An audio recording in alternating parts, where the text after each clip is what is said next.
tout d'abord, je voudrais remercier Jean-Louis de son invitation, même si j'ai bien compris que je dois marcher sur un terrain quelque peu miné en essayant de ne pas exploser au passage. Bien, la recherche par le projet, alors je ne sais pas si c'est au-delà de l'architecture, un au-delà, où ensuite j'essaierai de revenir vers l'architecture, parce que c'est tout de même de cela dont il s'agit aujourd'hui. Alors je vais tout de même partir d'un au-delà de l'architecture, en ce sens que, en quelques décennies, on a assisté à une diffusion tout à fait spectaculaire des logiques de projet, et cela bien au-delà des domaines où elles régnaient traditionnellement en maître, comme l'architecture et une série d'enseignements et de pratiques du même genre. Simultanément, le terme design s'est répandu un peu partout. Vous avez aujourd'hui du design depuis le domaine du management jusqu'au design des molécules. On design énormément. Et en témoigne d'ailleurs l'essor de ce qu'on appelle des design schools dans toute une série d'institutions et qui sont souvent assez éloignées d'écoles d'architecture ou de design traditionnel. Par exemple, à l'université de Stanford, vous avez une design school qui a été organisée avec pas mal de succès, ou pas plus proche de nous, l'université de Paris-Est a aussi une design school, d'ailleurs en réseau avec celle de Stanford. Ça, c'est toujours le problème après les pauses.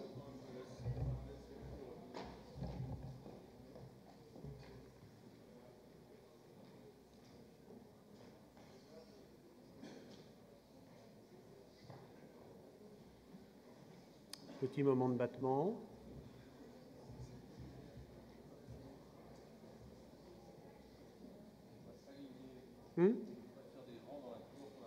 Oui, on a des nostalgies parfois, effectivement, de... Salut Caroline.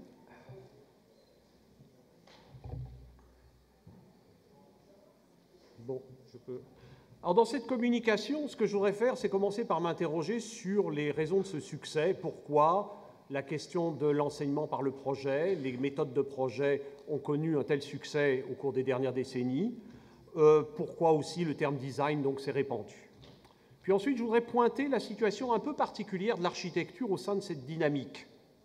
Parce que tandis qu'il s'agit dans de très nombreux cas de rompre avec les barrières traditionnelles entre disciplines, de décloisonner, de promouvoir une approche pragmatique, ou plutôt, comme on le dit dans les écoles américaines, problem solving, l'architecture, à travers la question du projet, tend souvent à s'interroger sur ses fondements disciplinaires et voir dans le projet un outil dont la finalité est tout autant spéculative et critique que pragmatique.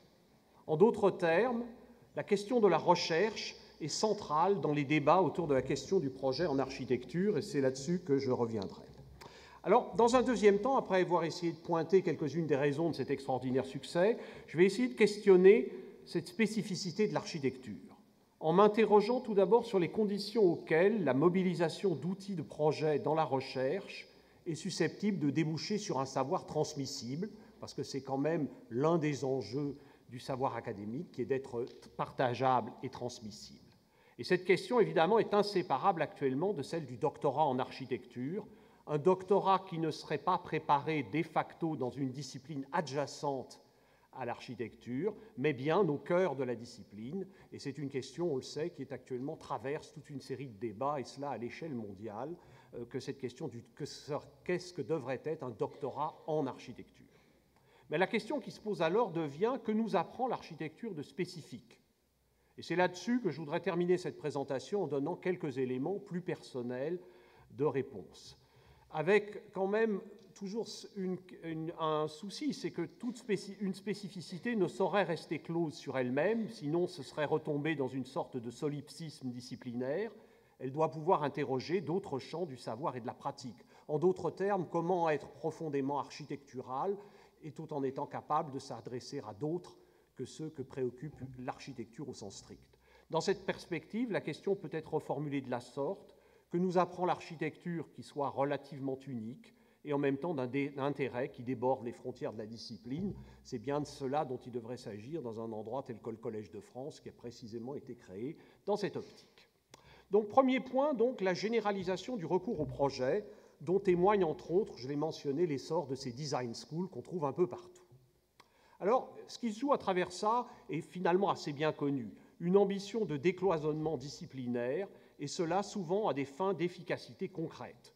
De domaines comme les biotechnologies ou la science des matériaux au management, on assiste donc à cette montée en régime de l'idée de design, de l'idée de démarche par le projet, qui doit permettre d'articuler des savoirs souvent hétérogènes de façon à déboucher sur des réponses concrètes à des problèmes, parce qu'on sait bien que les problèmes concrets, en général, restent rarement à l'intérieur des limites d'une seule discipline. D'où d'ailleurs l'impact énorme qu'a actuellement ce type d'approche dans les écoles d'ingénieurs et dans les écoles de management. À Harvard, d'ailleurs, il est assez typique que vous ayez un design lab, mais en fait, il n'est pas à la Graduate School of Design, l'école d'architecture et d'urbanisme, il est en fait à l'école de business.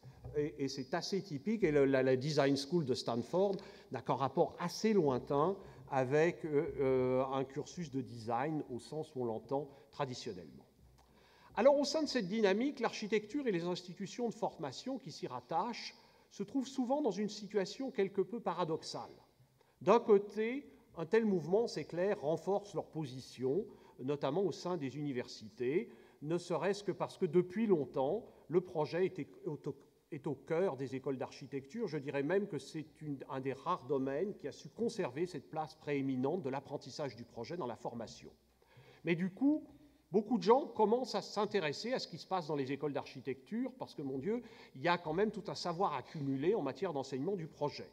Et du coup, une meilleure connexion s'opère, par exemple dans les universités américaines, entre les écoles d'architecture, longtemps quand même positionnées de façon plutôt marginale, et le reste de l'université. Pour reprendre l'exemple d'Harvard, il est assez clair que l'école d'architecture, au cours de la décennie écoulée, a beaucoup bénéficié de ce développement des approches design dans des domaines comme le management et d'autres. Alors, c'est renforcé encore par la montée en puissance de deux questions qui travaillent l'université, mais comme le reste de la planète, d'un côté l'urbanisation massive et de l'autre la recherche d'un développement durable, avec dans l'idée que ces questions sont typiquement transdisciplinaires et ne peuvent être résolues qu'à travers une approche qui donnerait une certaine priorité au projet. Du coup, d'ailleurs, ça tendance lourde de pas mal d'écoles qui est de se vendre comme les écoles de la global urbanization et du développement durable. Mais en même temps, et là je m'achemine vers cette espèce de spécificité de l'architecture, le projet possède une dimension plus fortement critique en architecture. Le projet, ce n'est pas uniquement du problem solving en architecture, ce qui peut se comprendre bien sûr de plusieurs façons. Il y a une dimension culturelle de l'architecture qui ne se satisfait jamais complètement de l'existant, en même temps qu'elle contribue à le stabiliser. On pourrait à ce propos mobiliser une distinction comme celle qu'avait fait Mannheim ou plus récemment Ricoeur, entre l'idéologie et l'utopie. L'idéologie est ce qui stabilise l'existant, l'utopie est ce qui le dérange. L'architecture se situe toujours quelque part entre idéologie et utopie. Il y a toujours un effet à la fois de stabilisation et d'ébranlement de l'existant au travers du projet d'architecture. Une autre façon de parler de cela serait peut-être de faire appel à ce rapport très particulier à la connaissance qu'à l'architecture, dans laquelle le pourquoi n'est jamais très loin du comment. Alors, indissociable de cette espèce de préoccupation critique, l'importance accordée à la dimension de la recherche et à la question des doctorats. Et je n'ai pas besoin d'y revenir, c'est une question qui se pose à l'échelle mondiale dans les écoles et les programmes d'architecture, en lien, on s'en doute, je ne vais pas m'appesantir très longuement, mais avec des enjeux à la fois académiques et professionnels.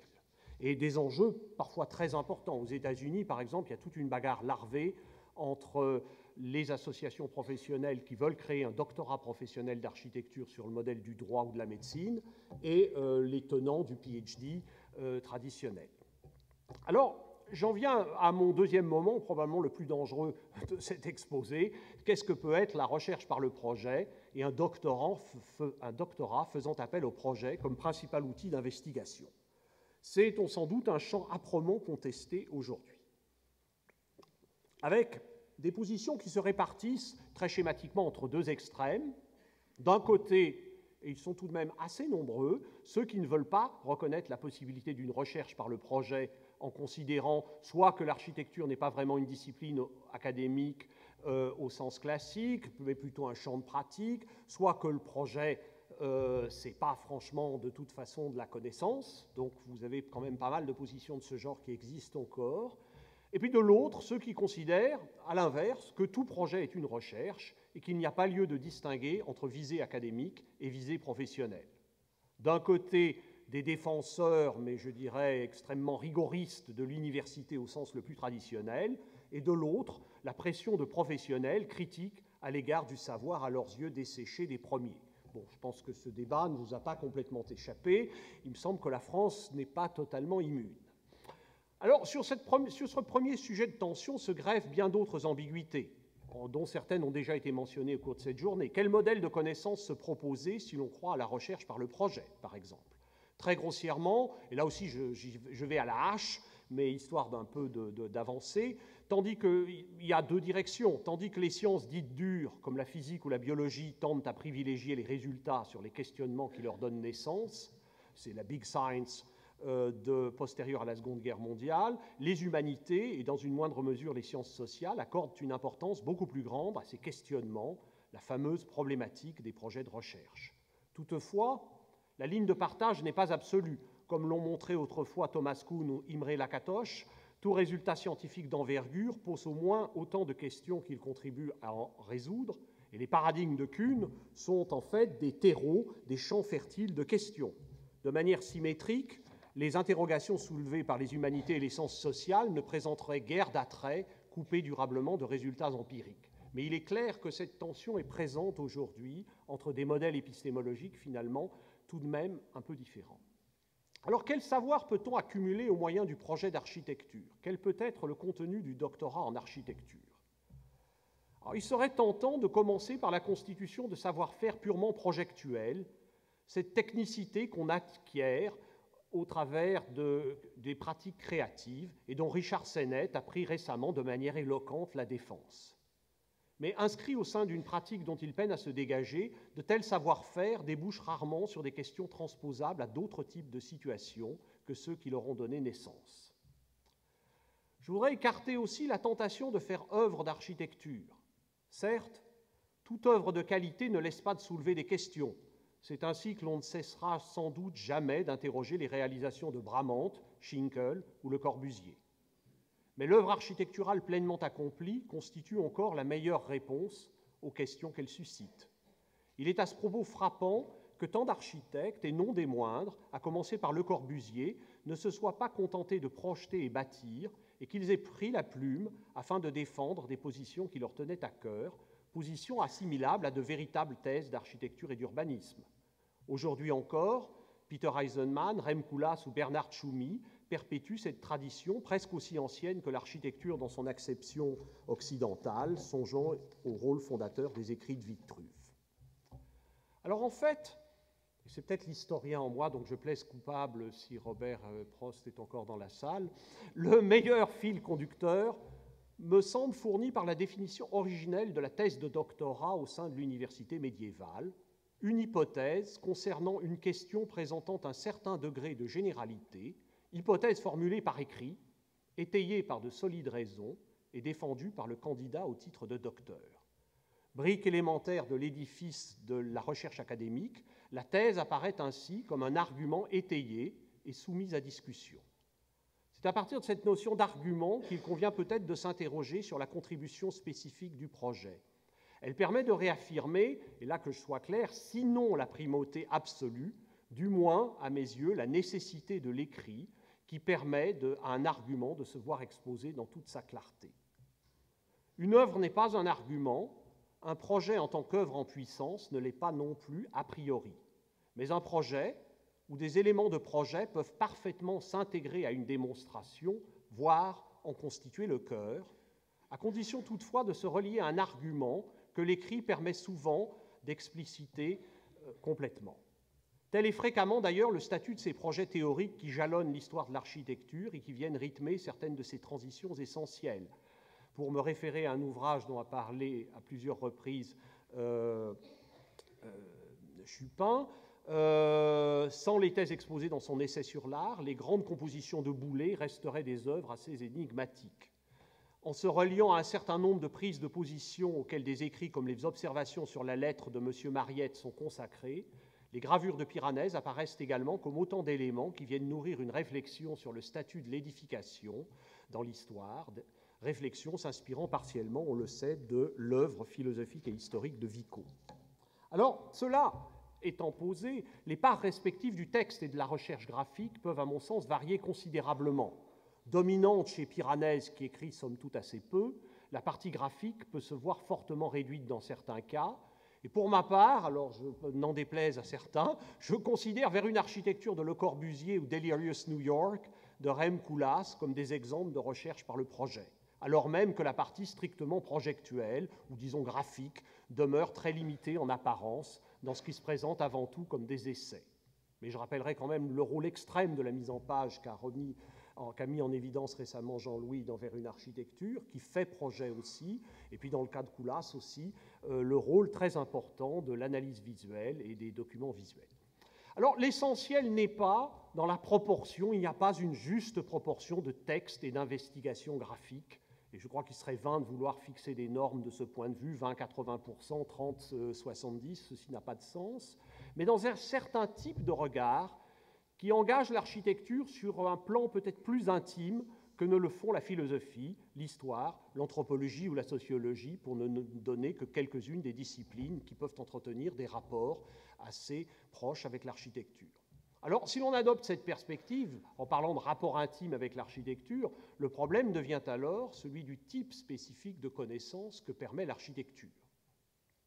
Que peut-on connaître, en d'autres termes, de manière irremplaçable au moyen de l'architecture, envisagée non pas seulement comme une collection d'objets, mais comme un principe de production ou même une certaine disposition à produire. Et j'insiste sur cette dimension parce que c'est aussi ce qui démarque l'architecture de beaucoup de disciplines connexes, comme par exemple l'histoire de l'art. L'histoire de l'art, c'est souvent plus concentré sur les objets. L'architecture est quand même avant tout un principe de production. Peut-être convient-il, alors il n'y a pas de réponse universelle, donc je voudrais juste donner quelques éléments de réponse qui sont très personnels et qui ont été en tout cas un des fils conducteurs, des choses qui m'ont intéressé. En tout cas, pourquoi s'intéresser à cet objet, à cette chose aussi bizarre qu'est l'architecture? Alors peut-être pour moi convient-il de commencer par la nature très particulière de l'expérience de la matière et de l'espace qu'autorise le projet, avec à mon sens deux dimensions qui rendent ce rapport unique. La première tient à la lutte entre pensée organisatrice et opiniâtreté des choses matérielles, dont l'architecture tout entière porte la marque. Pensée organisatrice, les architectes sont depuis très longtemps des gens qui mettent en ordre, au point que l'architecture s'est longtemps présentée comme la science de la mise en ordre des choses matérielles. Mais j'aime bien aussi l'opiniâtreté, j'ai emprunté ce terme opiniâtreté à François Blondel, l'architecte de la Porte Saint-Denis, mais également ingénieur, qui, dans son art de jeter les bombes, explique très longuement qu'en tout art, il y a bien sûr les principes, mais il y a l'opiniâtreté des choses, et qui empêche un art d'être uniquement réductible à des principes. Alors donc, cette espèce de lutte entre pensée organisatrice et opiniâtreté des choses matérielles, dont l'architecture porte tout entière la marque. La seconde, pour moi, c'est un rapport au corps qui fonde l'échelle des phénomènes architecturaux. Malgré tout, les petites cuillères et les édifices, de ce point de vue, sont différents. C'est pour moi une des grandes limites aujourd'hui du discours sur le design généralisé, c'est d'oublier qu'on n'habite pas dans des petites cuillères, alors qu'on habite dans des édifices. Ça peut paraître idiot, mais il y a des débats actuellement dans les écoles d'architecture assez violents sur ces questions. Est-ce que le design relève d'une espèce de science générale du design, comme l'avait voulu Buckminster-Fuller, ou est-ce qu'il y a quelque chose dans le design des choses à l'échelle architecturale de spécifique? Pour moi, il y a ce rapport au corps qui fonde l'échelle des phénomènes architecturaux, ainsi que le rappel avec insistance des théoriciens, toute une lignée de théoriciens marqués par l'héritage de la phénoménologie, comme par exemple Giovanni Pallasma.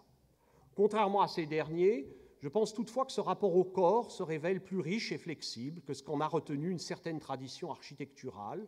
Le corps, finalement, est réinventé par partie de génération en génération, et l'architecture participe de ce processus de réinvention. Il reste que l'architecture opère toujours simultanément sur le monde qu'elle ordonne et sur un sujet qu'elle contribue à révéler à lui-même par l'intermédiaire de sensations et d'émotions. Une autre façon de dire cela serait d'affirmer que l'architecture apparaît à la fois comme ordonnancement de la matière et de l'espace et comme construction du sujet, sur un mode différent et complémentaire d'autres champs du savoir et de la pratique. En revenant à l'opiniâtreté des choses, l'architecture tente de se situer sur la crête où ces dernières, convenablement ordonnancées, seraient sur le point de parler. Mais, on le sait tous, l'architecture ne doit pas parler, parce que si elle parlait, elle abdiquerait son originalité essentielle en se transformant en discours. Ceci n'est pas un plaidoyer pour la réduction de l'architecture au discours. Mais l'architecture permet d'explorer inlassablement les limites du langage lorsqu'il rencontre le monde matériel et tente, toujours en vain, de s'en rendre complètement maître. L'architecture participe de ce projet de maîtrise en même temps qu'elle en dénonce inlassablement les limites. Là réside sans doute sa force corrosive, sa puissance critique, voilée par l'apparente soumission des édifices aux lois et aux règlements édictés par les hommes au moyen du langage. Dans un livre pénétrant consacré au statut du projet dans la pensée renaissante, le philosophe Pierre Quay attribue aux humanistes italiens, à Daniele Barbaro en particulier, traducteur de Vitruve et protecteur d'Andrea Palladio, une interprétation de l'architecture comme une façon de protéger l'homme de deux abîmes, l'un et l'autre infinis et inhumains, la nature et les dieux, l'immanence d'un côté, la transcendance absolue de l'autre. Ce qu'enseigne peut-être ultimement l'architecture, mais c'est encore une fois une lecture personnelle, envisagée comme une disposition à produire, c'est la façon dont l'homme s'établit et se construit au travers de cet établissement, en aménageant un cadre à sa mesure, en créant une arène entre la nature et les dieux, arène où ses actions acquièrent tout d'un coup une signification susceptible d'être partagée avec d'autres. Il ne faut pas réduire cette quête à un problème technique d'urbanisme opérationnel ou à des questions d'enveloppe et de structure, même si bien sûr elle participe de cela, parce qu'il y a bien d'autres dimensions. L'ornement, ainsi que j'ai essayé de le montrer dans mon dernier livre, a longtemps participé de cette quête. Peut-être tente-t-il aujourd'hui, sous sa forme contemporaine, indissociable des développements les plus récents du numérique, de renouer avec cette recherche. La question fondamentale du projet pourrait bien être celle du sens, un sens qui préexiste au langage et qui réside dans la manière de disposer un espace ou une arène pour que celui-ci devienne véritablement habitable.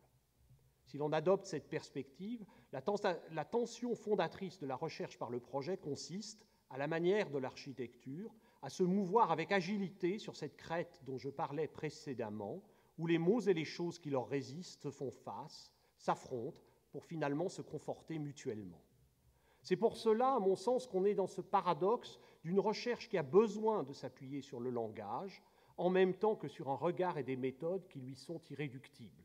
Il faut qu'il y ait cette tension qui, à mon avis, est fondatrice d'une recherche par le projet, d'une exploration finalement à la fois du langage et de ce qui résistera toujours au langage, de cette opiniâtreté du monde. Et là-dessus, je vous remercie.